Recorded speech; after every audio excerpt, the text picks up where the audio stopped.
forma síncrona, né, ao mesmo tempo, eles possam acompanhar depois. Muito bem. Já estamos gravando a nossa aula. Ok, pessoal. Então, né, como eu disse a vocês, nós vamos bater um papo esperto, né, a respeito da administração de empresas, né? Na semana passada, no nosso bate-papo inicial, eu pedi que quando vocês se apresentassem, vocês falassem um pouquinho sobre vocês, dissessem por que vocês escolheram o curso de administração, dissessem quais eram os objetivos, os sonhos profissionais de vocês.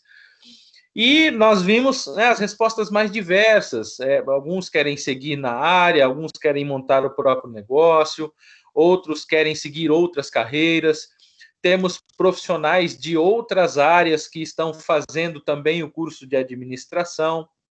Então, nós percebemos, né, da mesma maneira que a essência da administração, ela envolve várias áreas, né? E nós vamos falar um pouquinho lá do início, né, de onde veio a administração, para que nós possamos entender onde nós estamos hoje. Do ponto de vista de ciência, né, a ciência e a administração, hoje, a maneira como a administração pensa, a maneira como ela interpreta os elementos, né, a maneira como ela lida com as situações, tudo isso está diretamente ligado à evolução que ela teve. Então, para que ela pudesse estar hoje onde está, né, e nós pudéssemos hoje estudar e aprender ferramentas, processos e técnicas dessa administração, ela precisou ter um começo. E ela foi crescendo, foi evoluindo, foi mudando com o passar do tempo a sua aplicação, as suas ideias, até chegar onde nós estamos hoje, tá? Quando a gente fala em administração, pessoal, ela é uma das áreas, né, mais abrangentes do conhecimento, né, em termos de formação, né? Todo profissional que ele se forma em administração, ele adquire os conhecimentos fundamentais para que ele possa atuar em absolutamente qualquer outra área de sua escolha. O curso de administração, ele é um dos cursos que mais admite alunos de graduação todos os anos, né? Todos os anos aí, a quantidade de alunos passa da casa dos 250, perto dos 300 mil alunos por ano fazendo o curso de administração. Então, aí só nas universidades, né, nas faculdades que são as credenciadas, né, as que têm aí o controle do MEC. Muito bem, pessoal. Então, de onde veio a administração? Né? Se ela versa sobre quase tudo, né? Se ela é tão abrangente, se ela é tão genérica a ponto de envolver os conhecimentos que são úteis para quase todas as áreas, né? Isso é muito interessante, porque, na verdade, isso é motivo, às vezes, do pessoal tirar um sarrinho, né? O cara que faz, por exemplo, engenharia, ele olha para o cara que faz administração e fala, tá aprendendo administração? Tá, então não tá aprendendo nada, né? Porque quem acha que sabe tudo, não sabe nada. E não é bem assim, né? O administrador certamente adquirirá habilidades que um cara da engenharia talvez não tenha, tá? Enquanto que muitos dos processos que a engenharia realiza, o administrador também faz, tá? Então, vamos atentar para isso, tá bom, queridos? Muito bem, vamos dar início aqui então ao nosso bate-papo, né? Nós vamos falar um pouquinho dessa introdução, dessa história da administração, de onde ela veio e para onde ela vai, né? Como diz o mineiro, Dom Covim, Oncotô e Poncovô, né? Então vamos lá. Muito bem, pessoal. De onde remonta a administração, né? O conceito, né? O termo administração, ele vem do latim. Então, a palavra administração, ela é formada por dois radicais, né? Nós temos aí a palavra, o termo administer, em latim, que ele é formado por ad, que significa direção ou tendência para, né? Um direcionamento voltado para alguma coisa.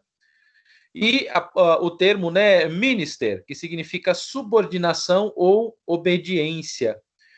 Então, como diz o nosso querido amigo Hidalberto Chiavenato, né, um dos grandes gurus aí da administração, O termo, o conceito administração, a essência da ideia de administrar alguma coisa, né? O termo em latim significa quem realiza uma função sob comando de outra, né, de outra pessoa, ou presta serviço a outro. Então perceba que o termo, né, administração, ele significa essencialmente a atividade ou processo de exercer, né, exercer alguma atividade, realizar algum processo, realizar alguma atividade sob a tutela, sobre a gestão de alguém ou direcionado para alguém, na essência de prestar um serviço, tá? E de onde vem, né, essa ideia, esse conceito da administração? É algo recente? Não. Os estudiosos eles apontam que os primeiros conceitos, né, as primeiras ideias mais parecidas com o que se faz em termos de administração foi feita lá pelos sumérios, né, lá na Mesopotâmia, né, perto ali do Egito. Nós vamos falar dos egípcios também daqui a pouco, mas perto ali do Egito, né, por volta de 5.000 anos antes de Cristo. Então, os princípios da administração, eles remontam a mais de 7.000 anos atrás. Chupa engenharia, né? Enfim, tô brincando, tá? Mas, voltando àquilo, nosso assunto aqui, né? Onde surgiu, né? E por que surgiu? Né? A Mesopotâmia, o povo mesopotâmico sumérico, ele foi uma civilização que surgiu e cresceu muito rapidamente. A sua tecnologia, os estudos voltados para matemática, para linguística, eles surgiram e se desenvolveram muito rapidamente. Com o crescimento do povo e o crescimento da complexidade da população local, houve a necessidade de uma atenção maior à distribuição dos alimentos, ao processo político, ao processo social, à maneira como a sociedade local se organizava. E nesse contexto surgiram as primeiras atividades, as primeiras ações parecidas com o que se faz dentro da administração, tá? Então, o que significa, né? Onde há sociedade, onde há organização de indivíduos, onde há pessoas interagindo e atividades, processos acontecendo, ali a administração também estará presente, né? E ela fez parte ali para o povo sumério, né, em outras áreas. Então, começou com atividades cotidianas, como, por exemplo, a distribuição dos alimentos. Depois, passou para outros setores, como a parte política, né, a parte econômica e os aspectos sociais, religiosos, que eram praticados na época. Certo? Então, os conceitos, os princípios básicos, né, dessa questão da organização das atividades, a distribuição das responsabilidades, o controle dos processos, tá? Então, remonta desse período sumério. Se você nunca ouviu falar dos sumérios, eu tenho certeza que você já ouviu falar desses caras aqui, ó. Ó. Deixa ele mudar aqui. Muito bem. Vocês já devem ter visto essa imagem em algum lugar, né? Os egípcios, eles também lançaram mão, né, dos pensamentos da ciência administrativa, como era na época, de forma rudimentar, é claro, né? Não com as ferramentas e os conceitos que nós temos hoje, mas de forma rudimentar, essa atividade de organizar um processo, né? Essa atividade de realizar uma atividade sob a tutela de alguém, sob a administração ou controle de alguém. Então, pessoal, imaginem, né, as pirâmides do Egito, né, que são o grande ícone do Egito. Nós temos aqui um exemplo, né, da questão da construção das pirâmides, que nós temos. Imagina que foram necessários cerca de 2,3 milhões de blocos de pedra, né, em média, cada um com 2,5 toneladas. Alguns chegavam até ter 3 toneladas, 4 toneladas. Tá? Então, em média, 2,5 toneladas. Alguns eram menores, outros eram maiores. Essa construção, ela demorou cerca de 20 anos, entre 20 e 30 anos, né? A maioria dos cientistas estima cerca de 20 anos para a construção, né? Para a realização dessa construção. E foram empregados entre 20 e 25 mil trabalhadores envolvidos nessa construção. Então dá para a gente ter uma ideia da grandeza dessa obra, da grandeza desse processo. É claro que foi necessário astronomia, trigonometria, cálculo, álgebra, matemática, todas as ciências que já eram desenvolvidas na época foram aplicadas na construção das pirâmides, porque elas são, além de ser obras gigantescas, elas têm características únicas, né? As perfeições geométricas que elas apresentam, a questão da relação dos números e tudo mais. Mas não é só o cálculo. Houve a necessidade da operação.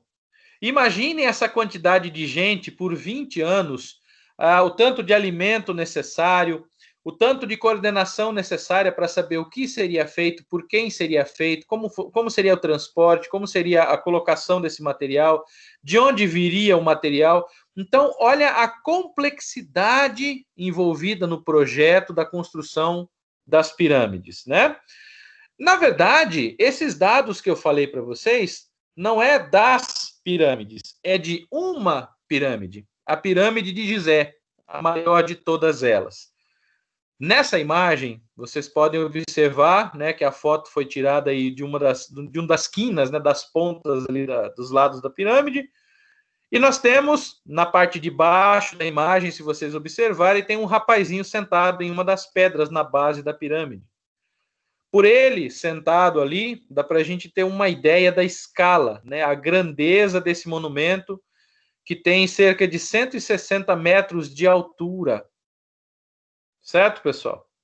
Estão vendo aí a imagem? Todo mundo está enxergando? Sim, professor. Sim, professor. Ótimo. Muito professor, bem. Quanto Oi? tempo leva para construir uma pirâmide dessa? Então, essa daqui levou entre 20 e 30 anos. Alguns especialistas dizem que foi cerca de 20 anos, que foi aqueles dados que nós falamos agora há pouco. Imagina, são 20 anos de construção, um transporte de cerca de 800 toneladas de pedra por dia, mais entre 20 e 25 mil trabalhadores trabalhando por 20 anos para construir esse monumento. Tá? Então, é uma obra gigantesca, né? Dá para a gente ter uma ideia, por isso que eu coloquei essa foto que eu achei aquele rapazinho sentado ali, para a gente ter uma ideia da escala, do tamanho disso, tá bom? Muito bem, queridos, vamos dar sequência aqui, né?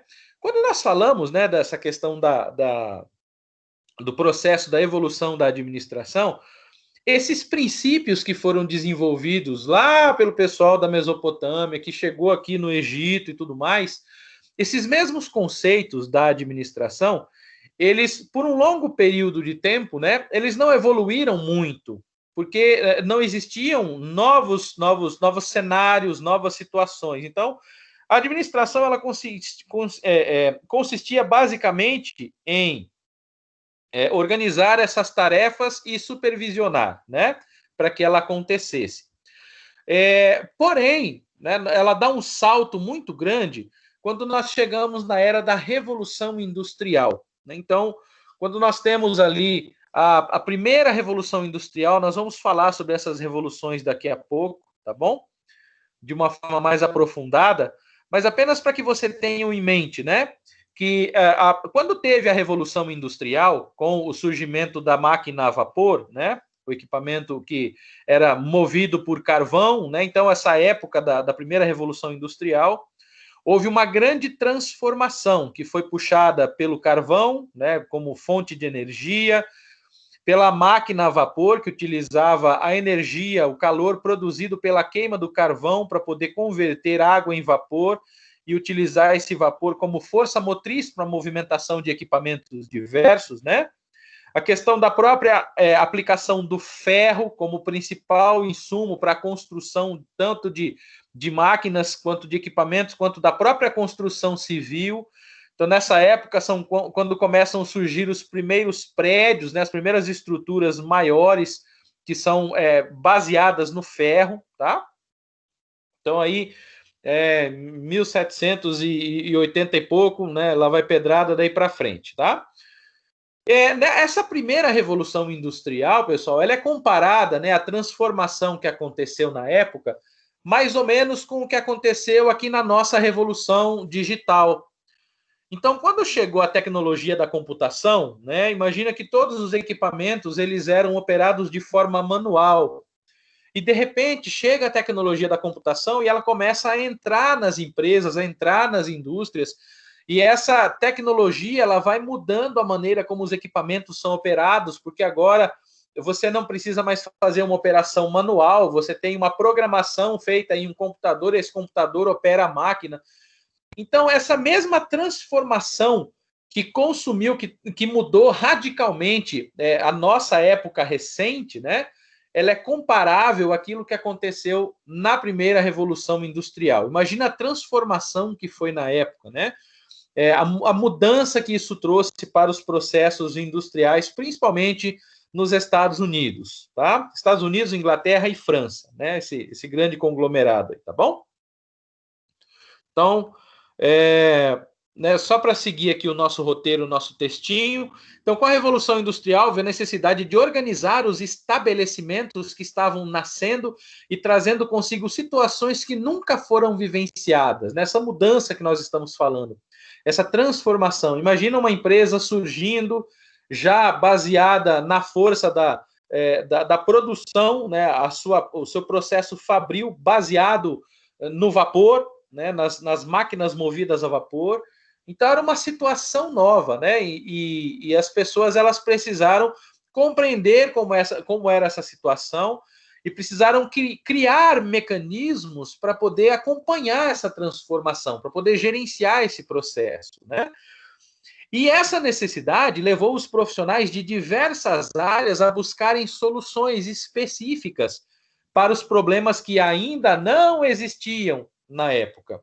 Então, uma lição importante que nós precisamos aprender, pessoal, é que para problemas novos também são necessárias soluções novas. Às vezes nós pensamos, né, a gente acha que uma solução antiga, uma solução velha, ela resolve para um problema novo. Se resolver, vai resolver de forma capenga, né, de forma meia boca. Então, para problemas novos, para questões novas, são necessárias sempre soluções novas, tá bom? E quais foram essas soluções encontradas pelas pessoas dessa época, né? Foi a aplicação, né, o surgimento, a criação de novas ciências e de derivados das ciências que já existiam. A matemática, a engenharia, o cálculo, né? Isso já existia. Então, como é que isso foi aplicado para que houvesse essa adequação das novas soluções para as novas situações? Então, de 1700, né, você tem essa primeira revolução industrial, depois nós chegamos à segunda revolução industrial, que é a troca da força do vapor pela energia elétrica, então os motores movidos a energia elétrica e também a combustíveis fósseis, como a gasolina, por exemplo, tá? É que as indústrias eram mais baseadas na energia elétrica, né, muito mais do que na gasolina. E além disso, né, algumas a carvão também, ainda continuavam. E a troca do ferro pelo aço, né? Então você tem uma derivação do ferro, né? Você tem um acréscimo de carbono maior no ferro e quando submetido aí às altas temperaturas acontece uma fusão e ele se transforma no aço, tá? Então a chegada da energia elétrica e a chegada do aço nas indústrias permitiu uma alavancagem muito maior ainda do processo produtivo. Então, se lá, né, no finzinho, né, dos anos 1700, no comecinho dos anos 1800, nós tivemos um grande salto com a chegada da energia baseada no vapor, com a chegada, né, da energia elétrica nas indústrias e um aumento dessa capacidade produtiva ainda maior, os problemas se renovaram, né? Porque as empresas estavam acostumadas com uma escala de operação, com uma maneira de trabalhar. E essa maneira era baseada, muitas vezes, na maneira como os próprios funcionários entendiam a melhor forma de se fazer. Quando nós estivermos falando especificamente da Revolução Industrial, eu entro nesses conceitos, nesses princípios, tá? Mas só para vocês entenderem, é mais ou menos como se você pegasse duas pessoas para fazer uma mesma receita, né? Imagina aquele almoço de domingo, gostoso, as pessoas reunidas, né? E aí tem algumas pessoas que falam assim, vamos preparar o almoço? Vamos. Né? E as pessoas vão ali, 2, 3 pessoas para a cozinha, e aí um fala assim, vamos fazer macarrão? Vamos. Aí um começa, primeiro pega a panela, o outro pega o macarrão, aí um decide que tem que primeiro fritar o tempero antes de ferver a água. Ah, não, mas eu prefiro ferver a água e fazer o tempero em outra panela. Ah, não, mas eu faço na mesma panela.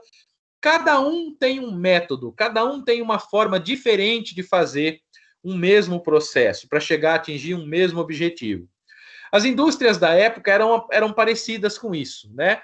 Você não tinha métodos específicos, não tinha formas distintas de você realizar uma tarefa. Cada um fazia do jeito que achava melhor. Então, nesse contexto, né, em que você tem um aumento da necessidade de produtividade, mas você não tem uma cultura organizacional, você não tem um método gerencial, não tem uma metodologia, não tem um processo operacional. Nesse contexto, né, nós temos aí as primeiras transformações, que são aquelas que são a base da administração moderna que nós conhecemos hoje. Nesse contexto, surgem, né, aí a partir de 1890 para frente, surgem grandes nomes da administração, cujo trabalho reverbera até os nossos dias de hoje, em absolutamente qualquer empresa que você entrar, independente se é uma empresa que trabalha com tecnologia, pode ser da Google até o tio que fabrica salgadinho para vender na rua, vendendo no isopor.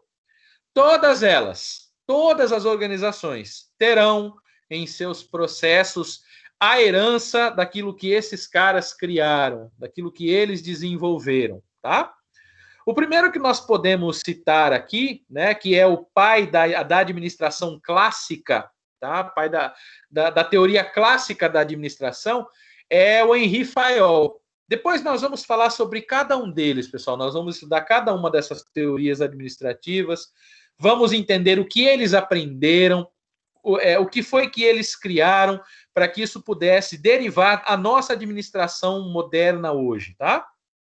Mas o Fayol, ele foi o primeiro cara que ele observou, né, a necessidade de se ter uma administração que fosse estruturada, né? E ele propôs que as atividades de um administrador são basicamente essas 5.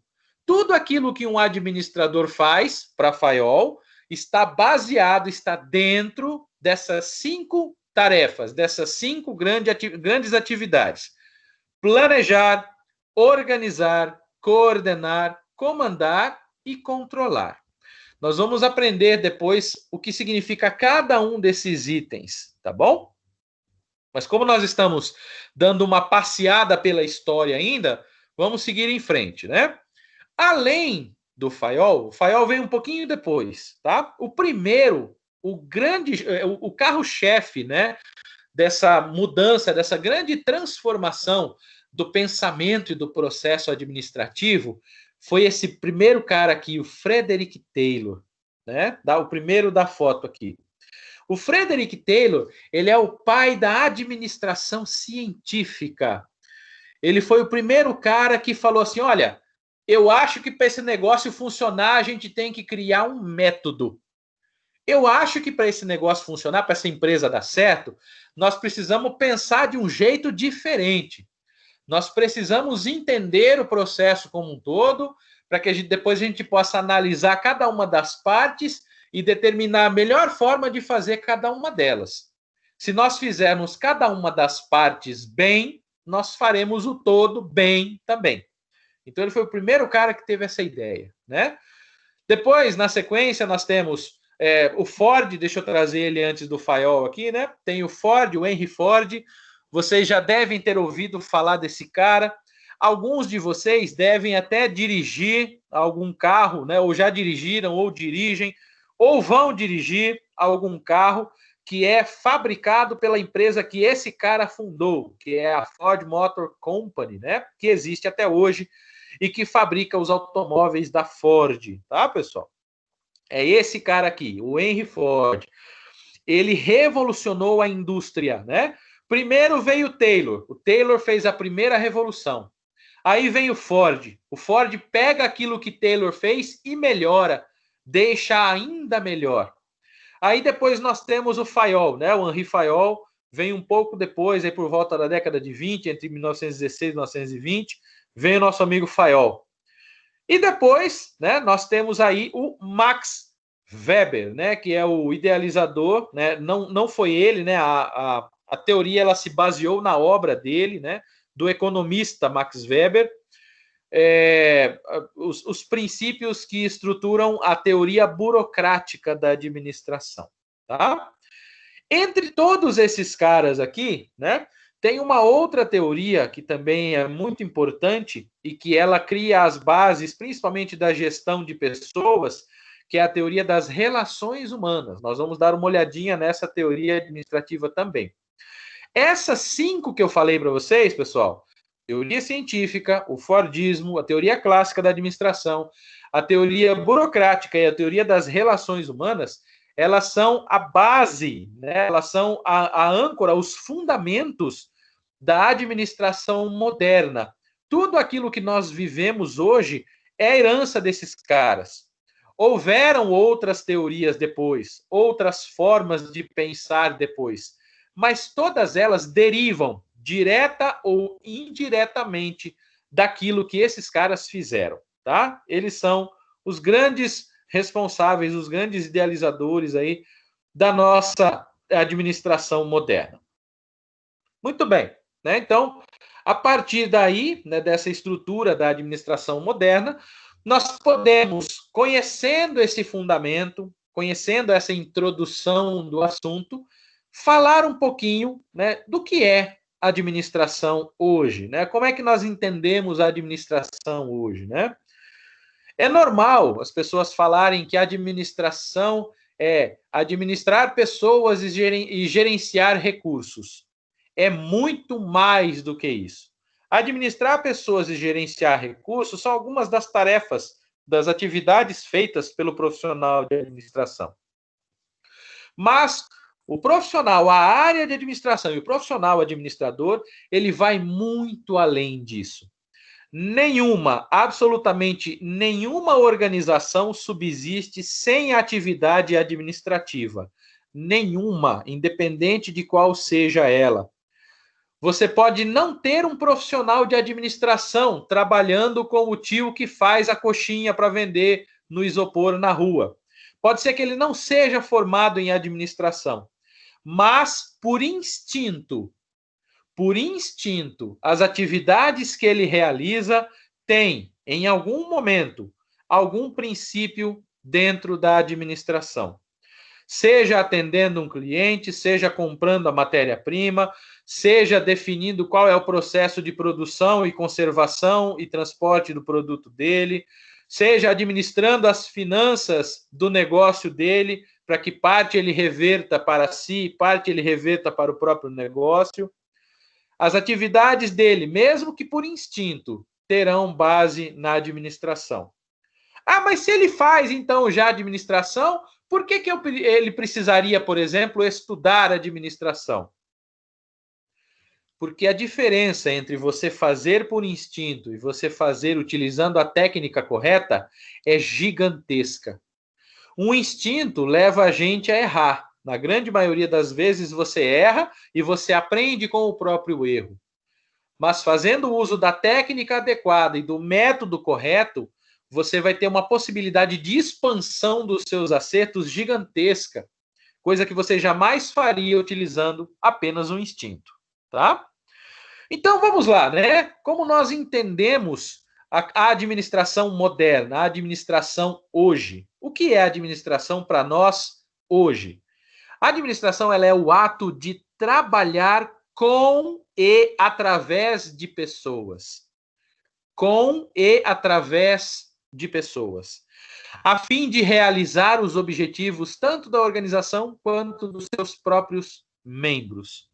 Quando eu falo em trabalhar com e através das pessoas, com no sentido de equipe, né? Você estruturar a equipe, o time, né? A questão da liderança, da participação, tanto da equipe na liderança quanto da liderança na equipe, e através das pessoas o que hoje nós chamamos de atribuição de responsabilidades, de trabalhar através de objetivos, ou até mesmo do próprio empowerment, né, que é o empoderamento das pessoas para que elas possam alcançar objetivos ainda maiores, tá? Oferecer à pessoa os recursos necessários, tanto técnicos quanto emocionais, para que ela alcance objetivos maiores do que aqueles que ela imaginou que poderia alcançar.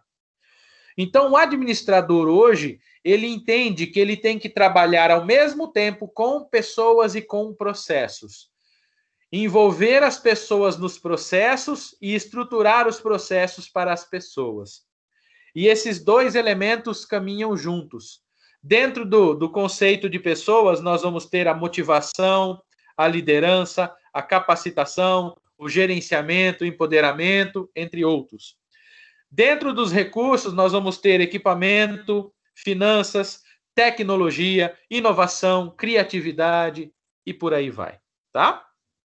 Então, esse é o princípio da administração geral, em todas as áreas. Lembrando que nós temos administração financeira, administração patrimonial, administração jurídica. Nós temos a administração, ela atinge muitas áreas da sociedade. Política, comercial, econômica. Todas as áreas da sociedade, elas têm um processo administrativo, implícito ou explícito, mas tem, tá? Mas o nosso objeto de estudo, o meu objeto e o objeto de vocês, da nossa maravilhosa turma de administração do primeiro módulo, é a administração de empresas. Esse é o nosso foco. Tudo aquilo que nós aprendermos, por mais que sirva direta ou indiretamente para outras áreas, será focado na administração de empresas. E o que dentro da administração geral, o que é a administração de empresas? É o ramo da ciência humana caracterizado pela aplicação prática de funções, normas e princípios dentro da organização. Vou repetir. É o ramo da ciência humana. A administração não é ciência exata. Por quê? Porque lida diretamente com as características e capacidades humanas. Não existe ciência exata em administração, a menos quando você estiver fazendo cálculos de matemática financeira. Aí não tem como, né? Mas do ponto de vista de gestão, sempre será uma ciência humana, ok? Porque envolve princípios humanos. Então, não tem como fugir disso, tá? A atividade de um administrador, na grande maioria do tempo, cerca de 80% de um administrador é voltado para gerenciar pessoas. Pessoas dentro de processos, pessoas dentro de atividades, pessoas dentro de objetivos, pessoas, ok? Caracterizado pela aplicação prática do quê? De funções. Olha só, funções, responsabilidades, atribuições, normas, regras, leis e princípios. Princípios, características, aspectos, formas de você fazer as coisas dentro da organização, tá? Ela é o elo entre a direção de ações e a gestão dos recursos, onde ambos visam o alcance dos objetivos empresariais. Então, tanto o direcionamento das ações, os objetivos, as metas a serem alcançadas, quanto os recursos necessários. Então, os dois, eles caminham juntos, tá? A função do administrador é equalizar esses dois meios, equalizar os recursos e equalizar os objetivos, para que ambos estejam no mesmo nível. Eu não posso ter um objetivo muito grande que o meu recurso não alcance. Então, se eu tenho um objetivo arrojado, eu provavelmente vou ter que encontrar uma forma de conseguir recursos arrojados também, ok? Se eu tenho, né, recursos valiosos, recursos importantes, como, por exemplo, talentos dentro da organização, então eu posso tranquilamente direcionar esses talentos para objetivos maiores. Então, equalizar os dois. Né? Você equaliza o recurso ao objetivo e o objetivo ao recurso que você tem. Então, já falei, né? Combinar os meios na medida exata para que assim consiga tomar as decisões que beneficiarão tanto a empresa quanto os seus colaboradores. Certo? Então, a princípio, né, baseado nisso, nós entendemos, né, que a administração de empresas é o ato de administrar, o ato de administrar é o mesmo que gerenciar o negócio. Né? Gerenciar o negócio e todos os aspectos que envolvem esse negócio. Pessoas, recursos, os objetivos, as metas, tudo isso precisa ser gerenciado e administrado para que os objetivos sejam alcançados, para que a organização, para que o negócio aconteça, flua, se realize. Ok? E né, a administração é a área que estuda, né, que sistematiza as práticas empresariais. Então, você estuda um processo empresarial e desse processo você cria uma ciência. Foi isso que Taylor fez, né? Ele estudou a produção, o processo produtivo, as áreas operacionais da empresa, e a partir desse estudo ele criou uma sistemática, ele criou um método, uma ciência. Daí, né, a ciência, a escola, né, a teoria científica da administração. E a administração é uma área fundamentada em princípios, normas e funções, tá? Princípios, normas e funções. Esses três aspectos, né, eles têm por objetivo oferecer, criar as condições, as possibilidades para que você maximize o desempenho da empresa. Então, quando eu falo na questão, né, fundamentada em princípios, são os aspectos que norteiam o funcionamento daquela empresa, a ação daquele grupo, a maneira como aquelas pessoas devem trabalhar. Então, esses são os princípios. As normas são os aspectos regulamentais. Então, nós temos um advogado conosco na nossa turma, ele será fundamental, porque ele vai traduzir do juridiquês para nós tudo aquilo que for norma. Né? Isso vai ser muito importante para nós, tá? E as funções, as responsabilidades, as atribuições de cada um dos membros. Então, princípios, normas e funções são coordenados, são fundidos na medida certa, na proporção adequada, para que dessa forma, né, essa fusão permita, né, que a organização ela alcance e maximize ao máximo o lucro, a produção, o atingimento das suas metas e dos seus objetivos estratégicos para o mercado, para o cliente, para os colaboradores, para a própria organização em si, para a sociedade que a rodeia. Certo, pessoal? Entendemos aí, meio que de forma superficial, o que é administração, de onde ela veio e do que ela trata?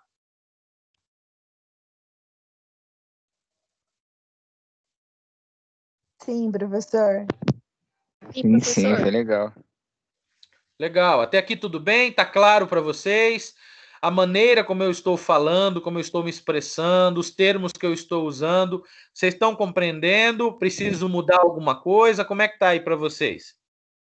Tá tranquilo por enquanto, professor. Tá. Para todo mundo? Sim, professor. Ok. Jair escreveu que sim, tudo ótimo. Maravilha, gente. Então, como nós falamos lá no início, né, do princípio da Revolução Industrial, vamos dar uma olhadinha no que foi essa revolução? Vamos por aqui. Ótimo. Eu gosto de dar uma encolhida aqui para diminuir os slides que virão depois, para deixar vocês na curiosidade, né? Porque senão eu já mostro o slide de cara, perde aquela surpresa, né? Então, muito bem, pessoal. Vamos falar um pouquinho sobre a Revolução Industrial, né?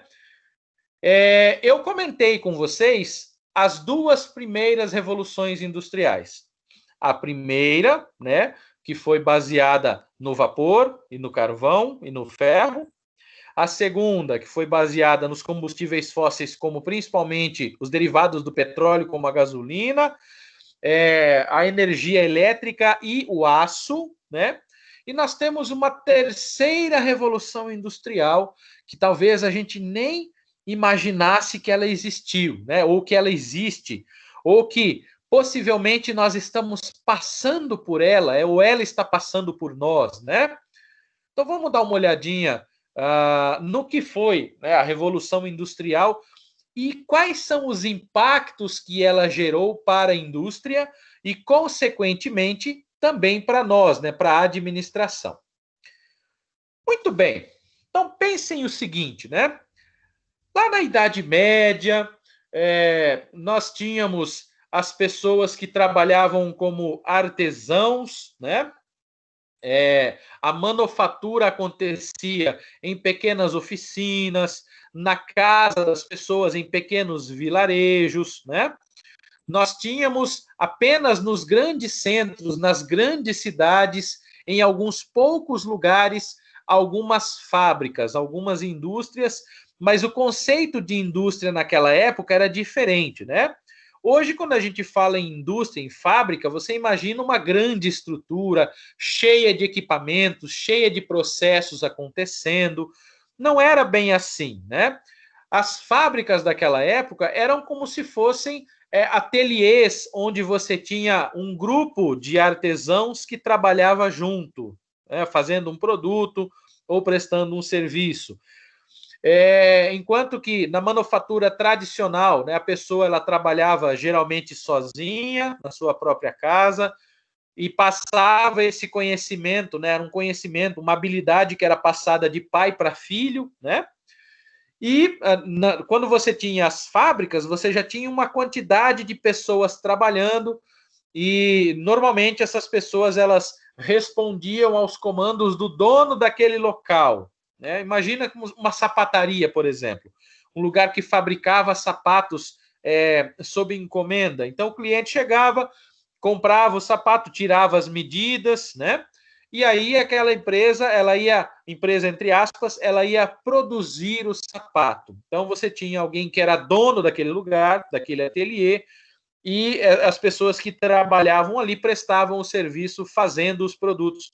No exemplo que eu citei, o sapato, tá? Muito bem. Essas pessoas, normalmente, os donos dos locais eram pessoas abastadas, né? Pessoas que tinham aí origem burguesa, que tinham grandes quantidades de posses, né? Que tinham recursos financeiros. E, consequência disso, eles tinham a oportunidade de montar esses locais. Mas a grande maioria das pessoas produzia em casa.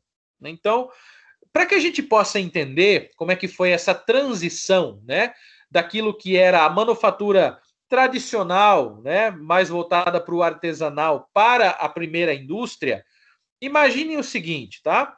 Imaginem uma pessoa que sabe cozinhar muito bem. Gordinho adora dar exemplo de comida, tá? Então, se todas as associações eu fizer, ou a maioria delas que eu fizer com comida, não estranhe, tá bom? Sabem como é, né? A gente se inspira. Então, vamos lá. Imagina uma pessoa que sabe cozinhar muito bem, tá? Essa pessoa, ela tem lá uma filha, um filho, um neto, uma neta, e ela decide passar esse conhecimento daquela receita secreta especial da família para a próxima geração.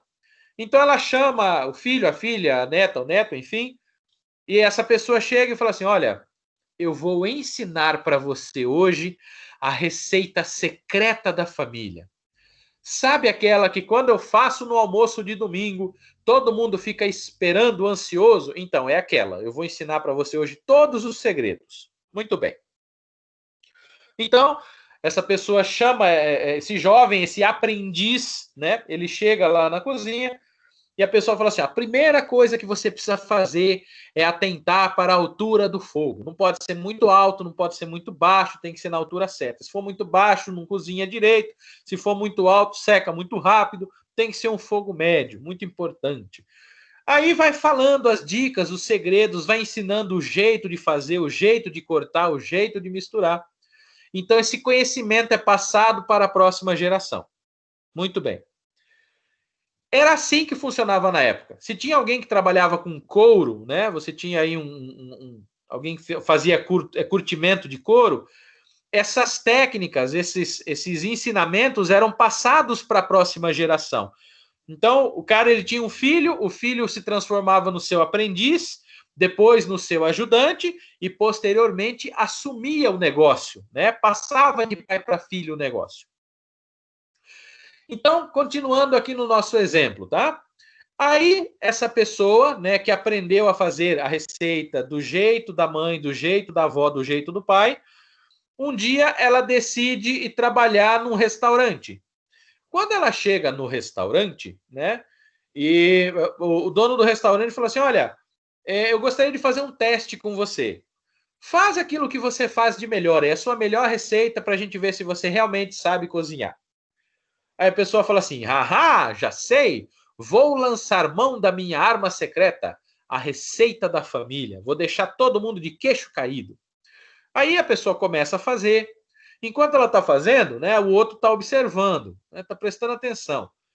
Então, enquanto ele está fazendo, o outro fala assim: olha, eu conheço uma receita parecida com essa que você está fazendo, mas eu coloco um ingrediente diferente. Ah, não, mas aqui eu sei assim. Então tá bom. Daqui a pouco, olha, normalmente eu deixo cozinhar mais meia hora para que aconteça. Ah, não, mas tem que tirar. Eu tiro primeiro por causa. Ah, então tá bom. Então, existem particularidades no conhecimento de cada um. Então, pensem agora isso naquela época, né? Vamos usar um exemplo, né, de forma bastante simples. Eu coloquei aqui alguns profissionais, algumas fotos, só para vocês entenderem mais ou menos o que eu quero dizer, né? Aqui eu tenho 3 pessoas, 3 artesãos que trabalham os materiais da forma artesanal tradicional. Você tem um oleiro, né, que ele produz vasos de barro. Você tem um tecelão, que ele faz os tecidos no tear manual. E você tem um ferreiro, né, que molda o metal ali aquecendo e martelando, tá? Vou pegar aqui o exemplo do oleiro para facilitar a explicação, tá bom?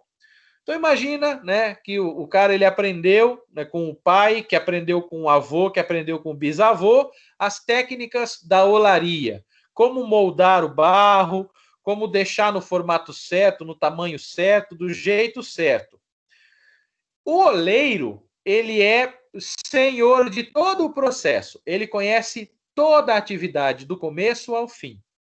Então, ele ia, né, até a beirada do rio, por exemplo, buscar a argila que ele precisava para poder moldar, para poder fazer os vasos dele. Então, ele escolhia a melhor argila na característica que ele precisava, ele trazia essa argila para casa, aí ele preparava essa argila, colocava água, deixava ela na consistência certa. Aí ele ia para outro processo, ele ia moldar, né, nesse fuso que tem aí que vocês estão vendo. A pessoa movimenta com o pé, tá vendo essa figura maior? A pessoa movimenta com o pé para ele girar, né? E aí ele vai com as mãos dando formato no barro em cima daquela plataforma. Então, ele colocava o barro, ele moldava o vaso no formato adequado, ele dava o acabamento, ele colocava esse vaso para poder assar, para poder cozinhar no forno, para poder o barro endurecer. Ele tirava esse vaso, ele dava o acabamento, ele fazia pintura. E aí ele comercializava, por exemplo, ele vendia esse vaso ou ele trocava esse vaso em troca de um outro produto de outro vilarejo, né? O escambo ainda era uma prática comum naquela época, tá? Então percebam que esse artesão, ele domina todas as fases do processo. Assim como o cozinheiro, ele sabe quais são os ingredientes, ele sabe o processo, ele sabe a maneira de apresentar o prato, tudo. Ele faz todo o processo, ele domina o todo, tá? E aí o que acontece, né? Nessa realidade, né, nós temos uma mudança, uma transformação com a chegada da primeira fase da Revolução Industrial. Então, nós temos, né, a questão da máquina a vapor, certo? E essa máquina a vapor, agora, ela permite a criação de empresas que vão produzir uma quantidade maior de produtos do que aquilo que um artesão ou que um grupo de artesãos produzia, né? Porque através dessa potência industrial que foi gerada aí pelo vapor, você tem agora a possibilidade de ter, como nós temos na figura, no exemplo aqui, né? Vou até aumentar um pouquinho para vocês poderem enxergar melhor essas imagens aqui, ó.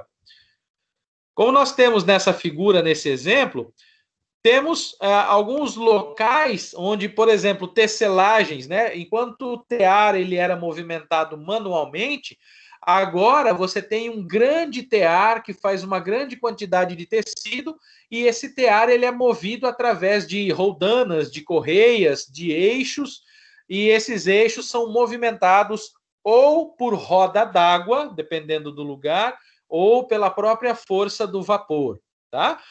Então, imagine essa mesma realidade, né, do que você tem no tear, imagine essa mesma realidade para o cara da olaria. Ele trabalhou sozinho a vida inteira. Ele aprendeu a fazer todo o trabalho daquele jeito que ele estava acostumado. Ele vai trabalhar numa empresa que fabrica vasos em escala industrial, por exemplo. Tem um monte de oleiros trabalhando lá. Um monte de caras que, como ele, trabalhou sozinho a vida inteira, fazendo ao seu modo. Esses caras chegam lá para trabalhar todo mundo junto, eles começam a bater cabeça, porque todo mundo ao mesmo tempo quer pegar argila, todo mundo quer misturar e deixar no ponto certo, todo mundo quer utilizar os fusos para poder moldar os vasos, todo mundo quer utilizar os fornos ao mesmo tempo, todo mundo quer utilizar as tintas e os materiais de acabamento. Então percebam que era uma confusão, né, orquestrada por você não ter um processo definido, uma dinâmica operacional definida. Cada um fazia o trabalho ao seu modo, porque eles ainda tinham na cabeça a herança da manufatura que eles haviam aprendido a vida toda, o seu próprio jeito de trabalhar, o seu próprio jeito de fazer. E era difícil para eles atuarem agora no lugar onde eles ofereciam a sua força de trabalho, e daí vem a alcunha do termo mão de obra, né? Porque o funcionário ele era contratado pela sua mão, pela sua capacidade operacional, pela sua capacidade produtiva, né? Daí o termo mão de obra, né? Então eles eram pagos agora pela sua produtividade. Eles eram pagos pela quantidade que eles podiam entregar em termos de resultado, ok? Então, nessa primeira revolução industrial, nós já temos um choque, né, nas operações. Mas aos poucos as coisas foram engrenando, as pessoas elas começaram a trabalhar todas juntas, começaram a encontrar um determinado ritmo, mas você tinha, né, num lugar onde as pessoas elas estão ali, param para bater um papo, para perguntar como é que foi a vida, como é que foi o final de semana. Então, eram fábricas, eram empresas onde você não tinha uma produtividade constante.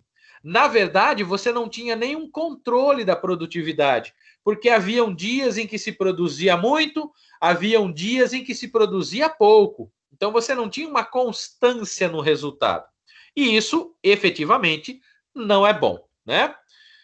Muito bem. Então, as coisas foram caminhando, né, a trancos e barrancos, e aí nós temos a segunda etapa da Revolução Industrial, né? A segunda Revolução Industrial. Então, como diz o texto aqui, ó, a segunda etapa ocorreu no período de 1860 até cerca de 1900.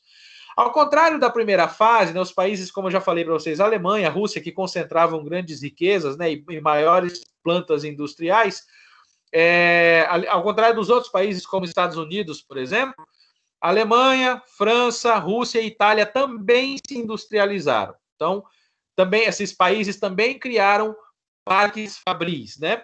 Aqui no Brasil, pessoal, a indústria começou, né?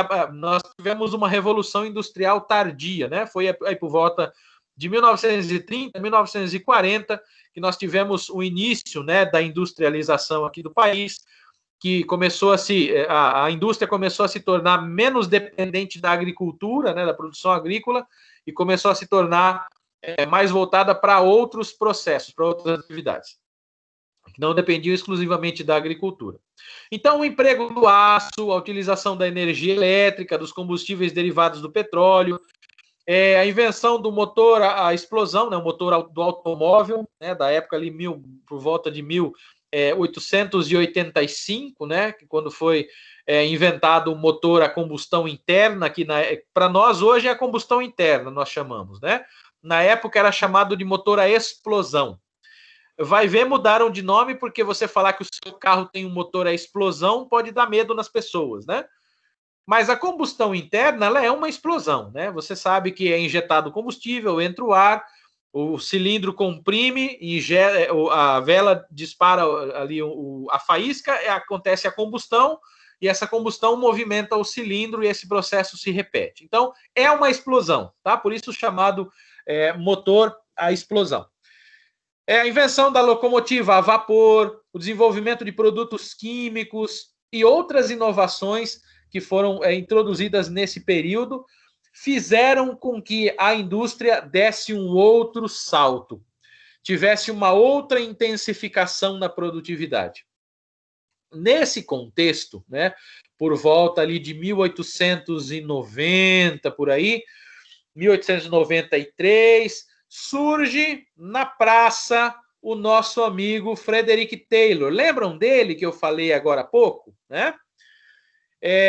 Para encurtar a história, porque depois eu vou contar a história inteira dele, ele entra para trabalhar numa fábrica e ele começa no chão de fábrica, né? Ele começa ali como operário e ele começa a prestar atenção na maneira como os trabalhos são feitos e ele já começa a colocar em prática a sua maneira de pensar e aprimora o seu trabalho. E isso faz com que ele rapidamente ascenda na sua carreira. Em um prazo de 5 anos apenas, ele vai de operário, né, do chão de fábrica, a engenheiro-chefe da fábrica, em apenas 5 anos, né?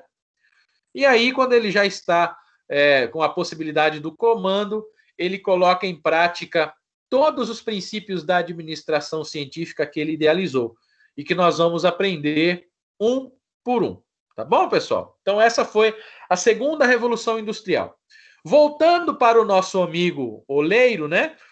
Imaginem que agora aquela olaria que já era moderna na época, já tinha equipamentos que você tinha um forno que você não precisava ficar apertando o fole, né? Você já tinha um mecanismo que fazia com que ele se aquecesse normalmente, automaticamente.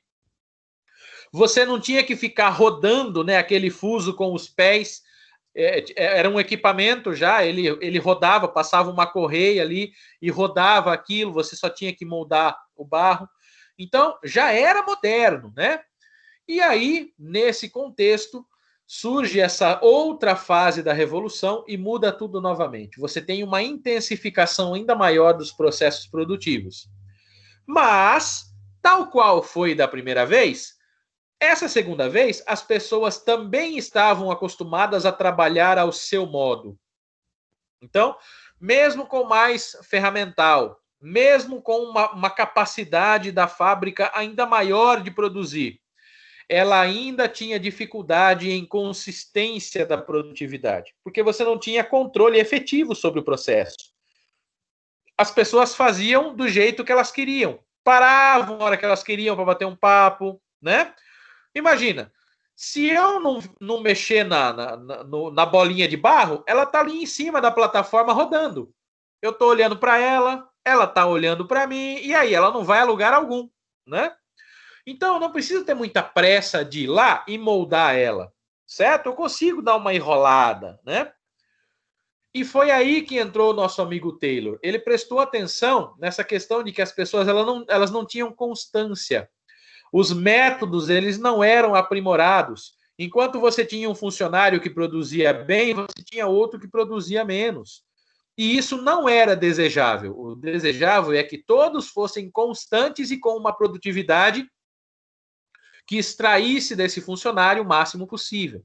É aí que ele entra, tá? Muito bem, vamos seguindo aqui na nossa história. Daqui a pouco a gente volta no nosso amigo Frederick Taylor, tá bom? Muito bem, pessoal. Aqui nós temos uma outra foto, olha só, de uma indústria de época, né?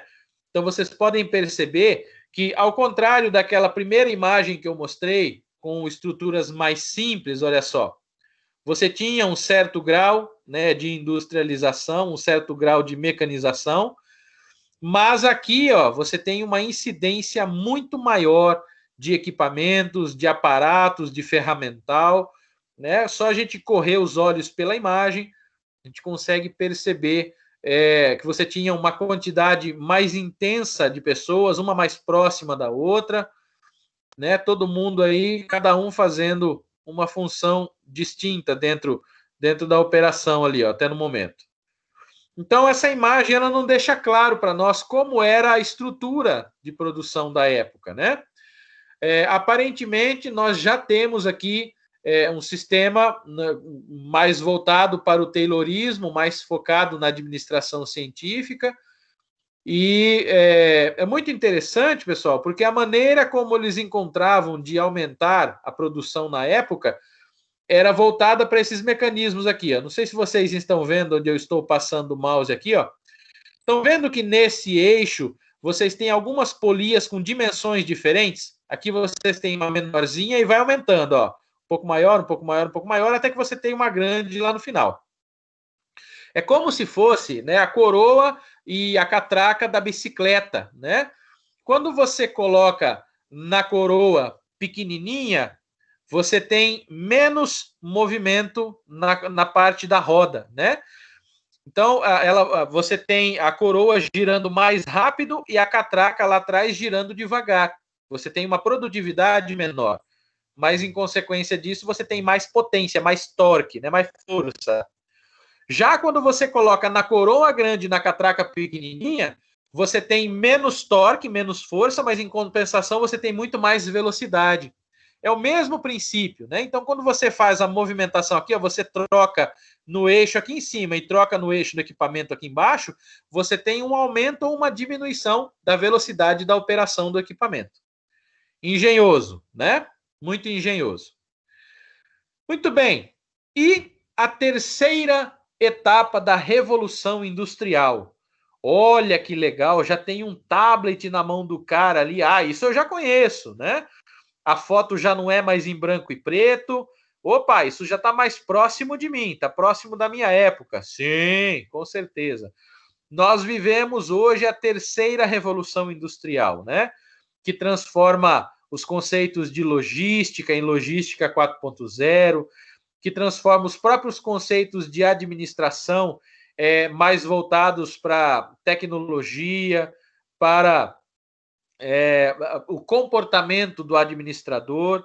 Então, nós vivemos hoje a terceira revolução industrial, a transformação da robótica e da tecnologia no processo administrativo e industrial.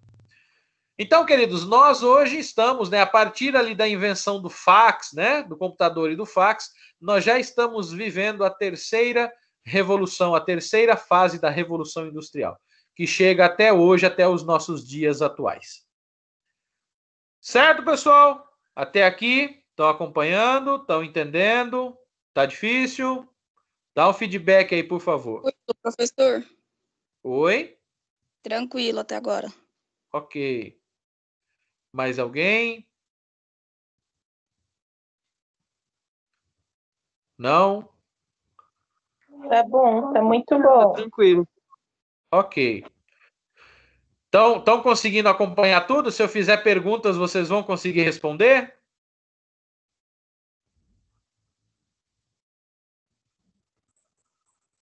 Ah, o silêncio condena, hein? Talvez. Talvez. Talvez, né? Então, só para recapitular, né? Porque a partir de agora nós já vamos entrar na teoria científica da administração, lá do nosso amigo Taylor, tá? Mas antes de entrar nesse assunto novo, né? eu gostaria de fazer uma revisão com vocês, tá? Para que a partir da próxima aula a gente entre nesse assunto. Por que eu quero fazer isso a partir da próxima aula? Além de explicar para vocês a teoria científica, eu vou mostrar para vocês um exemplo, né, de uma dinâmica que eu faço em sala de aula quando eu estou explicando esse conteúdo, principalmente administração científica. E esse semestre eu não vou conseguir fazer essa dinâmica em sala de aula, mas eu reproduzi a dinâmica numa apresentação de PowerPoint, tá? Então, eu espero conseguir explicar para vocês, né, como é que funciona essa dinâmica, como é que foi o pensamento do Frederick Taylor, tá? Através dessa dinâmica.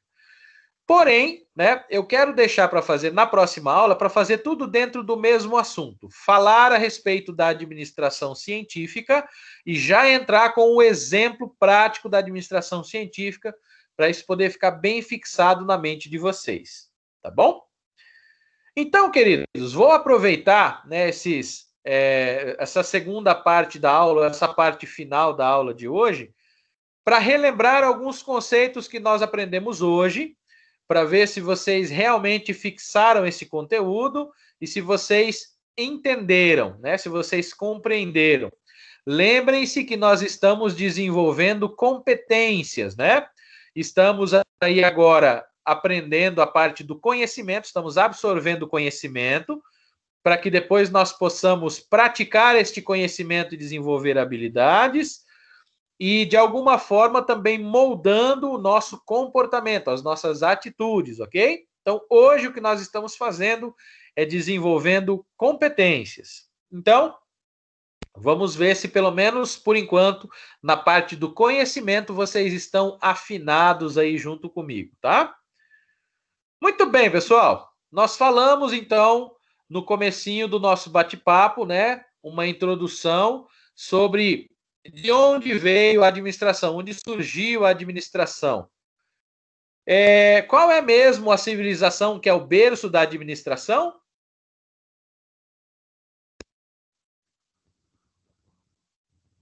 No caso, você está dizendo sobre a Suméria, né? Isso, os sumérios, muito bem, né? Os sumérios, há cerca de 5.000 anos antes de Cristo, eles são o berço da administração. Não da administração moderna, mas das primeiras atividades, dos primeiros processos que lembram uma atividade administrativa. Muito importante nós entendermos que eles não praticavam naquela época o que nós praticamos hoje, pessoal. Era totalmente diferente. Mas era, em termos de conceito, em termos de visão adaptada, uma administração para aquela época, tá? Então, nós passamos depois, né? Depois nós falamos dos sumérios, nós viemos para qual civilização mesmo? Os egípcios. Isso, né? Nós usamos como exemplo da construção das pirâmides, que com certeza, além, né, de muitos cálculos matemáticos e de muita engenharia, também foi necessária muita administração para poder estruturar, né, pessoas e processos, né, e atividades, recursos, claro, para que tudo acontecesse. Como nós falamos que basicamente a administração se fundamenta nesses 3 princípios, lembram-se? Pessoas, produtos e processos. Então, nós temos na construção das pirâmides a necessidade do gerenciamento desses 3, né? Pessoas, produtos e processos. Tem outras civilizações também, pessoal. Nós podemos citar, por exemplo, os chineses, né? Lá em 550 a.C., tá? Depois a gente vem para o período um pouco mais moderno, a aplicação dos conceitos e dos princípios da administração, tanto pela Igreja, na Igreja Católica Romana, que tem uma estrutura administrativa bastante complexa, até mesmo para os exércitos, para as instituições militares, né? A instituição militar, o exército, ele funciona com a administração científica, com a administração clássica pura, né? É assim até hoje. Tem muita burocracia também. Então, basicamente, esses 2 organismos, essas 2 instituições, elas incorporaram os princípios da administração para a organização e o funcionamento delas, né? E aí, né, a gente vem caminhando, passa aí pelos filósofos gregos, né? Eu não comentei tudo isso porque não é relevante para nós em termos de atualidade, mas passa aí pelos filósofos gregos, alguns outros filósofos, né? Até chegar na nossa Revolução Industrial, que é onde tem o start, né? O estopim do início da nossa administração moderna, né? Administração clássica caminhando para a moderna. Muito bem. Nós falamos, né, de 3 revoluções industriais. Quais são as características, né? O que fundamenta aí a primeira revolução industrial?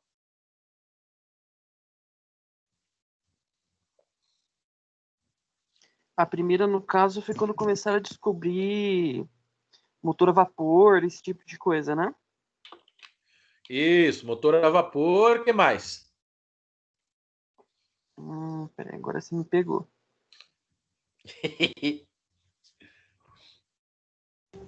Carvão e o ferro. Isso, a utilização do carvão e do ferro, né? Como princípios para a indústria, né? O carvão como fonte de energia, né? Para as caldeiras, e o ferro como material de construção, né? Utilizado aí tanto para os equipamentos, para as máquinas, quanto para as próprias construções, os próprios prédios da época.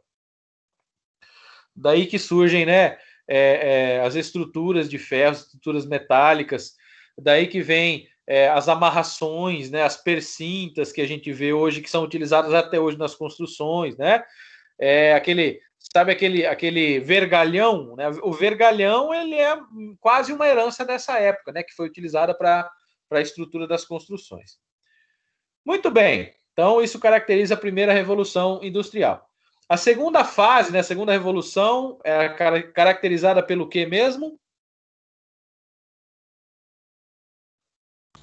Energia elétrica, os derivados de petróleo e o aço. Isso, né? Energia elétrica, os derivados de petróleo e o aço, principalmente, né? E aí nós temos nessa segunda revolução uma intensificação muito maior na industrialização de países grandes da Europa, né? O que já começa até mesmo gerar disputas comerciais entre os países para fornecimento de produtos. E aí você tem um boom, né? Tem uma explosão econômica de época, até aí a questão da guerra, né? Quando vem a guerra, aí acaba dificultando as coisas, né? Mas no surgimento ali da indústria, você tem uma ampliação muito grande do aspecto comercial, do aspecto econômico. Os países começam a se desenvolver economicamente muito rapidamente, começam a crescer, né? E isso começou primeiro na Europa, né? Primeiro nos Estados Unidos, na América, depois que veio para nós aqui, né? Por isso que para nós a Revolução Industrial foi tardia, por isso que a nossa revolução é tardia também, né? Nós estamos evoluindo, agora estamos começando a engrenar a indústria agora, né? E vamos lá. E aí nós temos, né, só para fechar as 3 do que nós estamos falando, a terceira revolução industrial. Então, quais são as características dessa terceira revolução industrial? Ela se caracteriza pelo quê?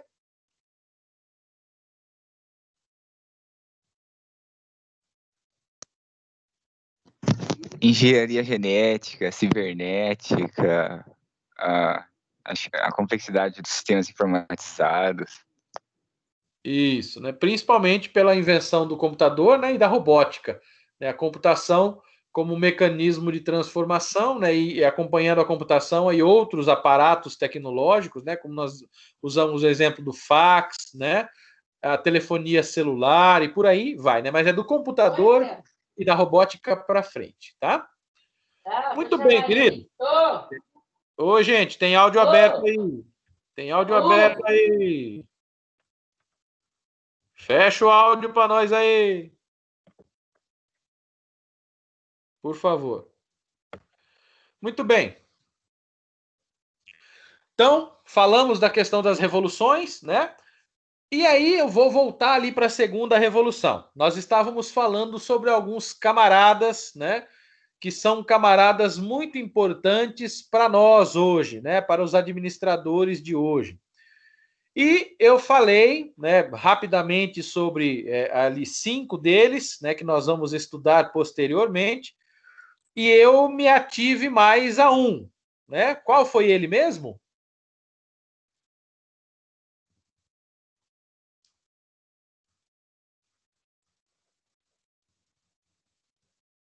Dentro da segunda revolução, quem foi? Quem foi? Quem dá mais? A Diz Bianca, o Ford? não. A Bianca escreveu Faiol, não. Frederick Taylor? Isso! Bingo! E você ganha todos os prêmios do programa de hoje. Não, tô brincando, tá? Muito bem. Então, é o Taylor. Por que que eu falei especificamente do Taylor? Eu comecei pelo Taylor, pessoal. Só reforçando aqui, Bianca, eu falei do Fayol, né?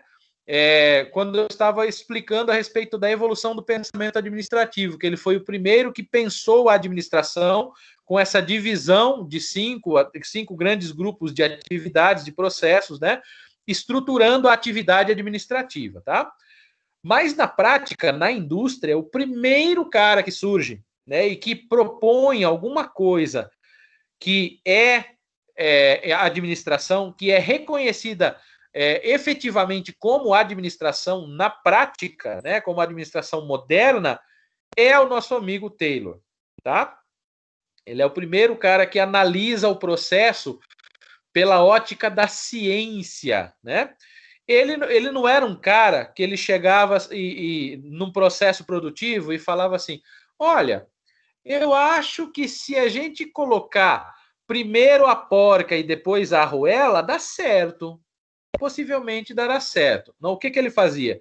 Ele ia lá e testava, colocando primeiro a porca, depois a arruela, primeiro a arruela, depois a porca, parafusando com chave, sem chave, com a mão, de cabeça para baixo, na horizontal, de todas as formas que ele encontrasse, para ver qual era a maneira mais eficiente de se fazer o processo. Quando ele encontrava a maneira mais eficiente, ou seja, a mais rápida, né, de fazer o processo, ele cronometrava. Olha, eu consegui parafusar, colocar a porca e a arruela, que é o jeito certo, né, de se fazer a montagem do parafuso, em, sei lá, 30 segundos, por exemplo. Essa foi a conclusão que ele tirou. Então, se a forma mais rápida de fazer aquela operação era colocando primeiro a arruela, depois a porca, e toda essa montagem tinha que ser feita em 30 segundos, era esse o método de colocação da porca e do parafuso.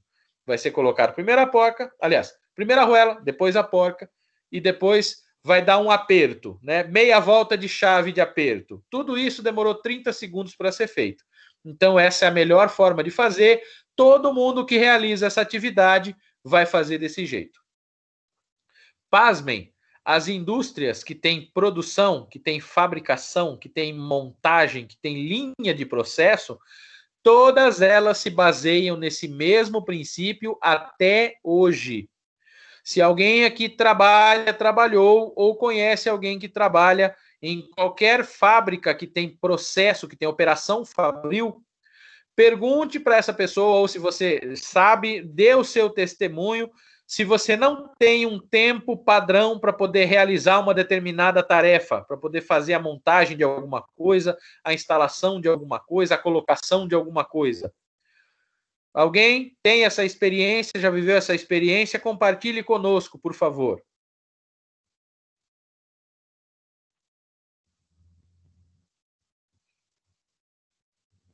Ninguém?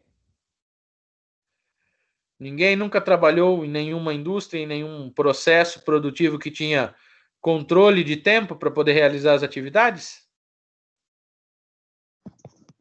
Olha, eu não cheguei a trabalhar em indústria, mas o meu irmão trabalhou na indústria de colchão aqui em Montemor e era essa pegada aí. Certo. Tinha um tempo padrão para fazer as atividades? Isso, e é tudo sequenciado, cadenciado de uma mesa para outra, e era nesse processo aí. Entendi. Aqui na CBP? Professor, Isso. eu também. Fale, querida. Dê a seu ponto de vista? O meu não foi empresa, assim, indústria grande, mas eu já trabalhei em lugares que tinham um certo tempo para realizar as atividades. Isso, então você tem uma cronometração do processo, né? Eu trabalhei tanto na programação da produção quanto no departamento de compras da CBP por alguns anos, tá? E eu sei bem como é que funciona a operação lá dentro, né? Hoje mudou muito, né? Você tem uma automatização, um nível de automatização muito maior. Mas eu trabalhei na CBP no tempo que era lá naquele prédio onde é o Ponto Frio lá, né? Hoje é o Ponto Frio. Era lá e se chamava Celuplas, né? Trabalhei lá e quando mudou para cá, trabalhei mais alguns anos aqui também. Depois eu fui para uma multinacional lá em Campinas, mas o processo ele era, né, já tinha essa cronometração, né, para que você tivesse um tempo padrão para a realização de uma tarefa, porque a partir dessa cronometração você tem uma ideia da capacidade produtiva, tanto do setor quanto do indivíduo, e você consegue traçar metas de produtividade. Isso é muito importante. E isso é herança do Taylor, pessoal.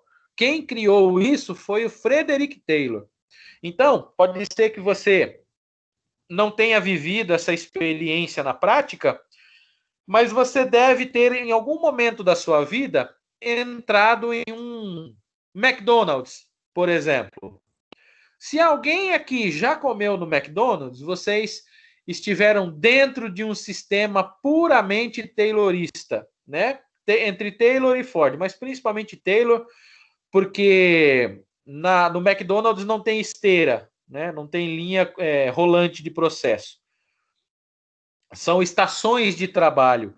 Então, o McDonald's, a produção do McDonald's, em termos de operação, é Taylor puro, tá? Então, se você for, né, fizer ali um pedido no McDonald's, observe o pessoal trabalhando enquanto você aguarda o seu pedido ser entregue. Observe o pessoal trabalhando, a maneira como eles realizam as tarefas, como quando um termina uma tarefa, imediatamente ele coloca o produto para a próxima estação. Se não for ele mesmo que realiza aquela atividade, é outra pessoa que vem realizar aquela atividade, mas é um sistema puramente taylorista, tá? Baseado nos princípios de Taylor. Tem tempo para tudo, tudo é cronometrado, para que você tenha a precisão do resultado. Quanto tempo a batata fica fritando? A fritadeira controla, ela avisa a hora de tirar, né? Então você tem tudo com um tempo específico, um processo específico, para que você possa ter resultados precisos no final. Alguém conhece como é que funciona aí o MEC? Já trabalhou? Conhece alguém que trabalha? Participem, por favor. Eu gosto muito de ouvi-los.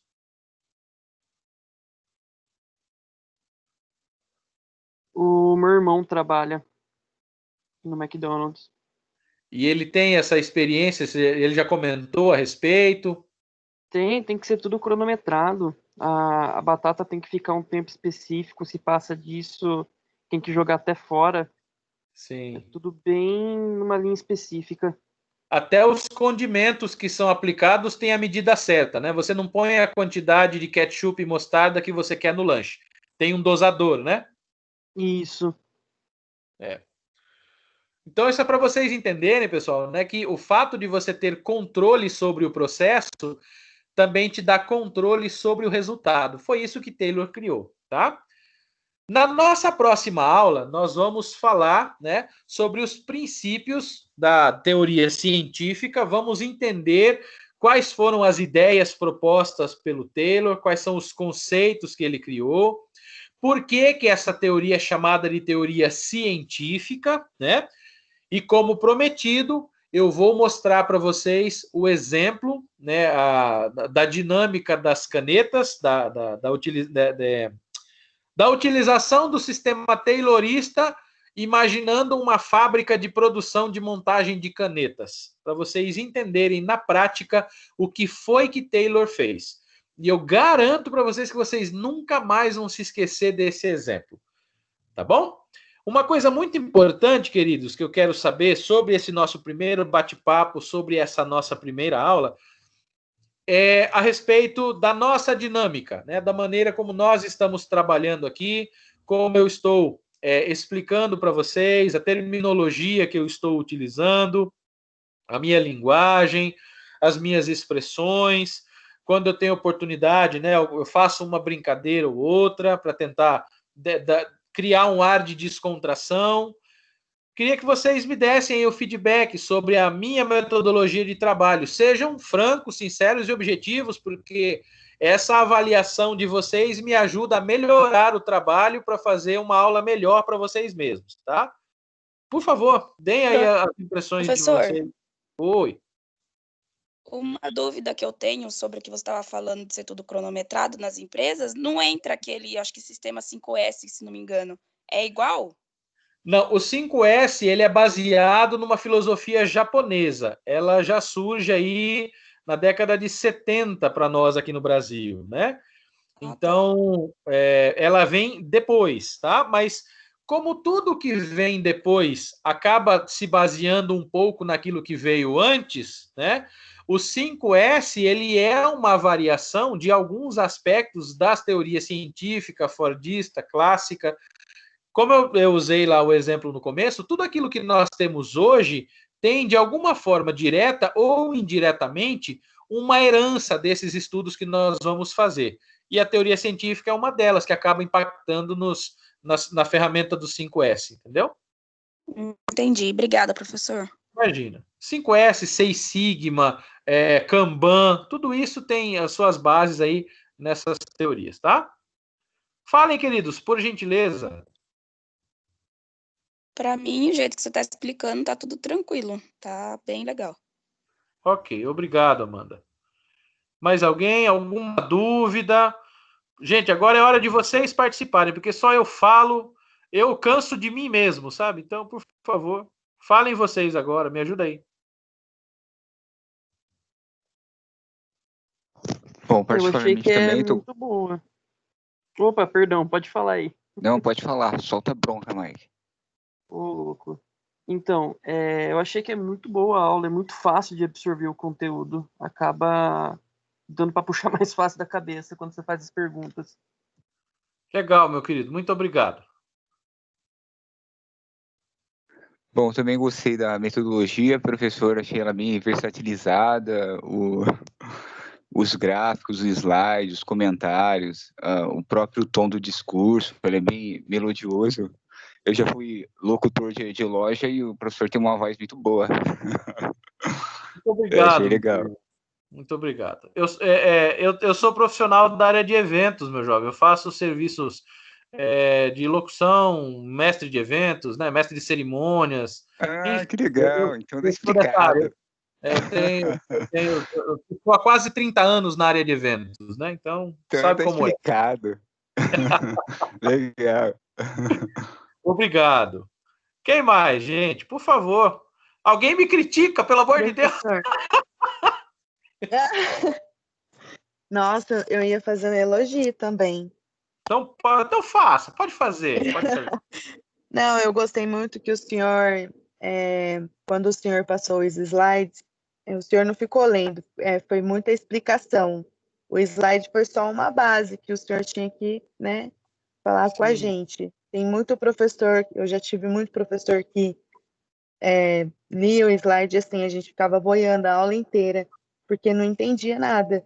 E o senhor não, o senhor explicou mesmo o que significava assim cada palavra. Então, assim, para mim, ao meu ver, tá excelente. Legal. Em algum momento, pessoal, pegando o gancho, Mirela, né, Mirela? Obrigado, viu, Mirela? Pegando o gancho no que a Mirela falou, é uma coisa muito importante, né? Eu sempre digo para os meus alunos, porque assim, hoje eu estou apresentando e vocês são a minha plateia, vocês estão me ouvindo, né? Haverá um momento em que nós vamos inverter os papéis. Haverá um momento em que vocês realizarão alguma atividade, né? E vocês terão que apresentar. Então, imagina que vocês desenvolveram um trabalho, uma apresentação sobre algum assunto, e aí eu vou pedir, por exemplo, que você compartilhe a sua tela, que nem eu fiz com a minha, né? Compartilhando a minha tela. Inclusive, até agora vocês estão vendo a minha tela, está compartilhada. Compartilhando a minha tela, e mostrando os slides e mostrando ali alguma imagem, alguma informação e complementando com aquilo que eu estou dizendo, com o meu discurso, né? É muito importante, queridos, que, do ponto de vista da apresentação, vocês se lembrem que o portador do conhecimento são vocês. O conhecimento ele tem que estar em você e não no slide, né? O slide ele é um material de apoio, porque tem tanta informação na cabeça da gente, né? Eu falo a minha, por exemplo, eu tenho tanta coisa que eu quero falar, tanto exemplo que eu quero dar, que às vezes eu posso falar uma coisa e acabar esquecendo de outra.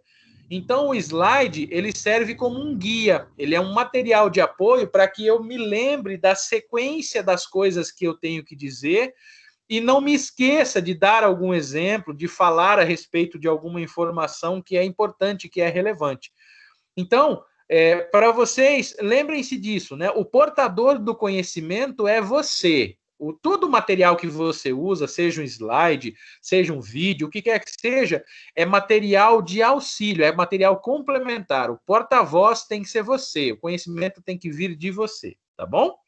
Então, lembrem-se disso, tá? Porque haverão momentos em que vocês precisarão lançar mão dessa dica que eu estou dando para vocês agora. Uma outra coisa importante, né, de se ressaltar é que, assim,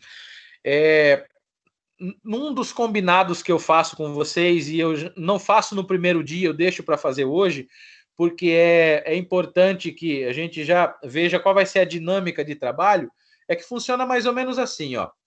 No primeiro módulo, a responsabilidade por oferecer a informação, por realizar os processos, por explicar os conteúdos, por oferecer o conhecimento para vocês, é 75% minha responsabilidade e 25% de vocês.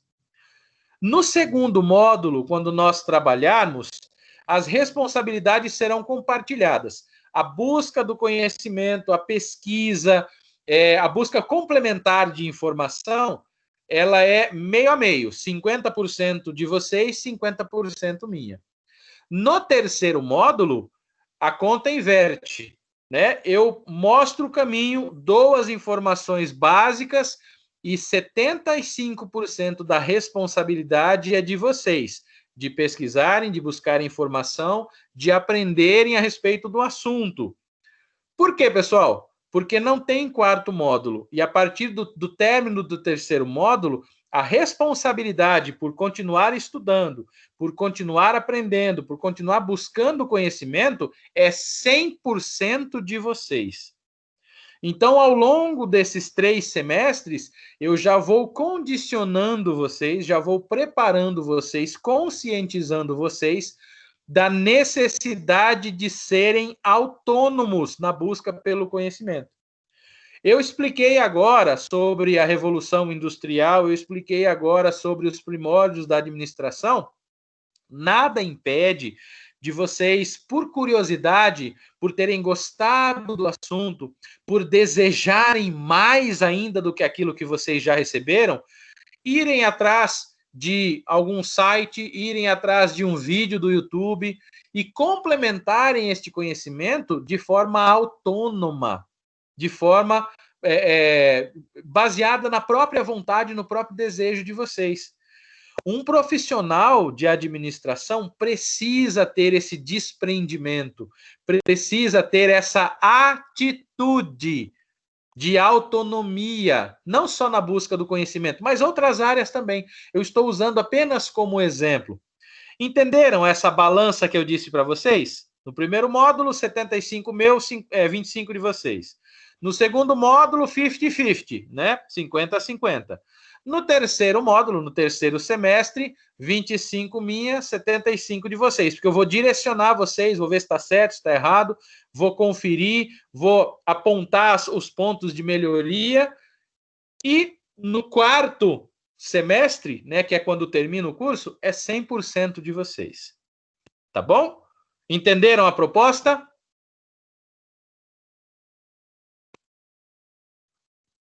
Entendi, sim. Ok. Sim, professor. Temos uma mãozinha levantada. A Rosa, por favor, Rosa, participe. Então, professor, eu gostei muito do que você falou sobre a história da administração e como esse assunto assim é novo para mim, até para o meu marido Jailton, gostaria que assim que fosse dando as matérias, se você puder dando as dicas de onde pesquisar mais informações extras, assim, eu gostaria de aprender mais. Só que como eu não tenho nenhum conhecimento sobre isso, aí às vezes a gente fica sem saber onde pesquisar. Aí eu Sim. gostaria que você Fique desse as dicas. tranquila, Rosa. Fique tranquila, porque eu vou ensiná-los a aprender também, tá? Existem alguns segredos da pesquisa, existe a forma certa de buscar algumas informações? Existe, né? 100% das pessoas usam o Google para pesquisar informações diversas, mas será que nós usamos o Google do jeito certo? Será que nós usamos todo o potencial que o Google tem para oferecer para nós? Será que a gente sabe pesquisar no Google? Nós vamos aprender isso também, entendeu? Mas, via de regra, como a administração é um assunto amplo, né? E é um assunto que está em basicamente todas as áreas, elas versam em algum momento sobre a administração, você tem uma riqueza, uma infinidade de informações em qualquer fonte que você for procurar. Qualquer um desses assuntos que nós falamos hoje, né? Se você digitar lá no Google, por exemplo, administração e sumérios, e der um enter, vai aparecer uma quantidade enorme de artigos relacionados ao assunto, porque é um material que tem muita fartura, os assuntos voltados para a administração. Então, fique tranquila, porque você não terá dificuldade de encontrar informações relacionadas com qualquer parte do tema que nós falamos. Se você digitar lá, primeira revolução industrial, aparece um monte. Se você colocar lá, por exemplo,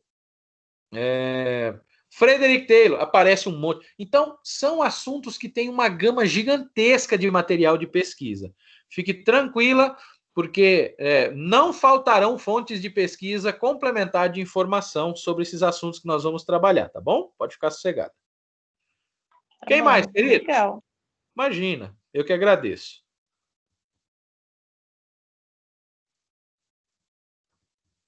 Falem comigo, tá legal, tô adorando falar com vocês. Vocês não sabem como é difícil ficar aqui sozinho falando com uma tela. Eu gosto da sala de aula, eu tô com 40 alunos à minha volta, é maravilhoso, entendeu? Mas tá sozinho aqui, sem vocês, é complicado. Mais alguma pergunta, alguma colocação?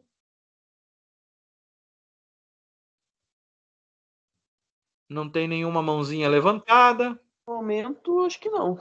Pelo menos eu Tranquilo? não. Então é isso, gente.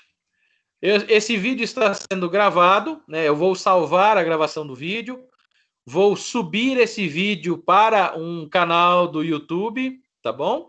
E aí eu vou postar o link desse vídeo para que tanto vocês, caso queiram rever esse conteúdo, quanto os colegas que não estão assistindo, né, sincronamente a nossa aula, possam acessar depois e assistir esse conteúdo com as nossas explicações, com as participações de vocês, tá bom? Para a gente fechar, alguma pergunta, alguma dúvida sobre tudo que nós falamos hoje, algum ponto específico? Não? Dou-lhe uma, dou-lhe duas, dou-lye três. Então, queridos, por hoje é só. Agradeço imensamente pela participação de todos vocês. Estamos aí com quase 30 pessoas, eu acho, né? Assistindo. Muito bom, fico muito feliz. Perto de 30 pessoas. Obrigado por todos que estão presentes. Espero que vocês possam participar ativamente de todas as nossas aulas, dando as suas opiniões, colocando suas ideias, seus exemplos, suas histórias de vida. Tudo isso enriquece grandemente o nosso trabalho. Muito obrigado por hoje. Espero que todos tenham uma ótima noite. E daqui a pouquinho, daqui uma hora e pouquinho, eu já estou subindo para vocês o link da aula de hoje e vocês podem assistir a hora que vocês quiserem. Certo, queridos? Até o nosso próximo bate-papo com outro assunto na nossa próxima aula. Obrigado, gente. Beleza, boa noite, Gerada.